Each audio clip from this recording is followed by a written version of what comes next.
Black, Asian, white, Hispanic, American Indian, Asian American, multiracial. The list goes on. Who are these people? Where did they come from? What is their story?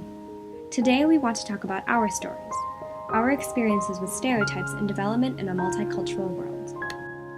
This project began with two strangers, Amy and Hio.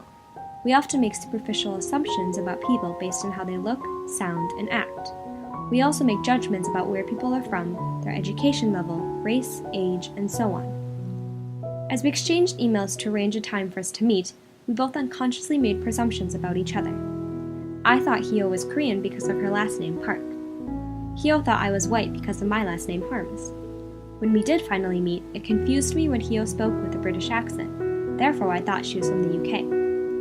And Hio thought I was from the States because of the way I spoke, but I clearly looked Asian.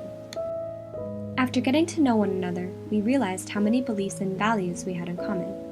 We are both firm believers and advocates of LGBTQ rights, gender and racial equality, human rights, and we both shared a strong openness to experience culture. But we're also different. I was 9 months old when I was adopted from China and came to the United States. My first language is English, and I never learned Mandarin. I also grew up eating American food and celebrating American holidays. Since I was a part of the first wave of Chinese adoption, my parents did little to culturally socialize me, and I was okay with that. The majority of my family and friends were white, and throughout my childhood, I was colorblind to race, thinking that color didn't matter and that I was no different than them.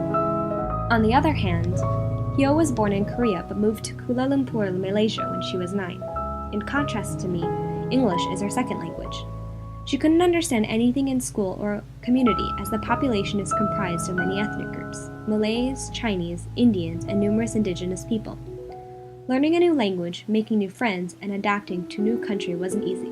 Malaysia is a very diverse, multiracial country where so many cultures, ethnics, and religions live side by side, but Hio slowly learned to love it. In August of 2014, I returned to China for the first time. I went with my sister in a tour group, and the locals constantly approached me speaking Mandarin, assuming that I was one of them. I was too white to be a local, but too Asian for other tourists to approach me. I felt inadequate and almost embarrassed that I couldn't speak the language. In August 2014, after Hio's high school graduation, she returned to Korea and had the shock of her life. People were pushing and thrusting each other in underground metros during rush hour, only caring about themselves and their business. Everyone was moving at a fast pace, and she felt lost, confused, and dumbfounded. A lot had changed since Hio left, but nobody understood what she was feeling and experiencing, as everyone assumed she was one of them. We both felt that we were outsiders in a country where we looked like we belonged. Despite these drastically different upbringings, we discovered that we had very similar experiences returning to our homeland as well as experiences with microaggressions. One evening after class, I was walking home to my apartment. At one point, I passed a black couple, in which the man looked at me, said ni hao, and walked away chuckling. It took a moment for the words to sink in, but my shock gave way to anger and disbelief. I spent a while afterwards overthinking what I could have done differently and how I could have responded. Hearing about microaggressions is completely different than experiencing them, and that realization was a slap in the face. Hio was at a Halloween social gathering hosted by one of her friends. While enjoying the evening, another friend of hers from Wisconsin called and asked where she was. As soon as she told him about the party, he asked, "Are they all Asians?" Hio was a little surprised and taken aback by this simple yet confusing question. She didn't know how to answer or feel about it. She knew it wasn't intentional, but it felt negative, derogatory, and hostile. From these experiences were everyday examples of stereotypes. Microaggressions may seem harmless, but they're not. Where are you from? No, where are you really from?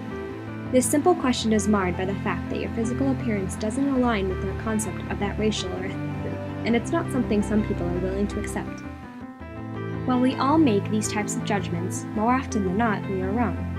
Making these assumptions can lead to real-life problems that hinder us from having meaningful and valuable experiences, relationships, and opportunities. We can't answer everything, but we can take a step in the right direction. Simply acknowledging one's own biases is powerful and can be a great start to changing them. Black, Asian, white, Hispanic, gay, bisexual, straight. Labels are useful, but they can be frustrating. Labels help us to understand a person, but they barely brush the surface. Why label us into a category when we are so much more? Everyone has a story, and now you've seen a bit of ours.